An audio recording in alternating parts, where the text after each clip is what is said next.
kan singa dik mo mi nun nem te cây long in cả rùa theo tô lung du thiêm mi nang he dâu lâu chun hi lấy chung a lấy chân đinh thiel đằng lâu chiều câu ninh cất đi a can ngày na cả ruột chi lô câu ninh cất đi a cả lung lên à ruột chi cây lung khoai tu đinh à ma mi nun em te nang cả ton tua thia mà har đốt đi cả lung sa khâu lại lâu tôn lâu khăn u xì lo tu bằng hin cả tua ngà lâu se lo cây can đốt nạc dù chun lại thơ vang cất lúa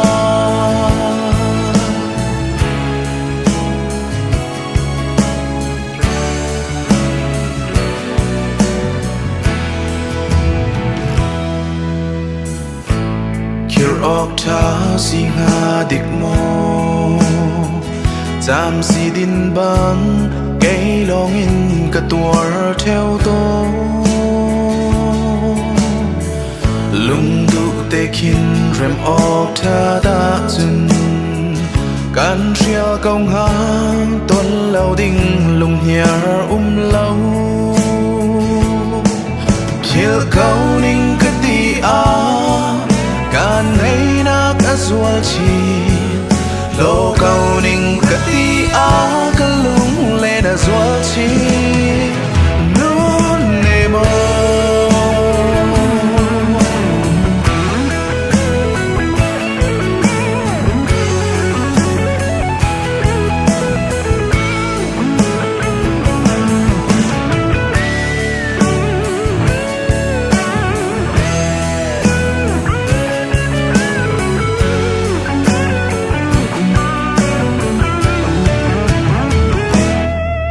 chiều câu ninh cất đi a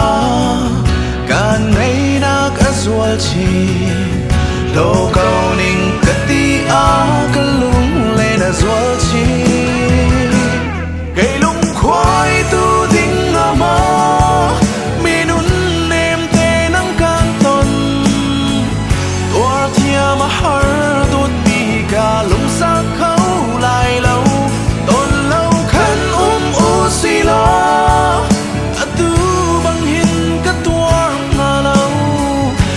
se lo cây gan đốt nạc dù chun lại thơ vang lúc khoai tu đinh à ma mi nun em te nang các ton tua thia mà har đốt mi cả lung sa khâu lại lâu tôn lâu khăn u xì lo tu bằng hin cả tua ngà lâu se lo cây gan đốt nạc dù chun lại thơ vang cất lúa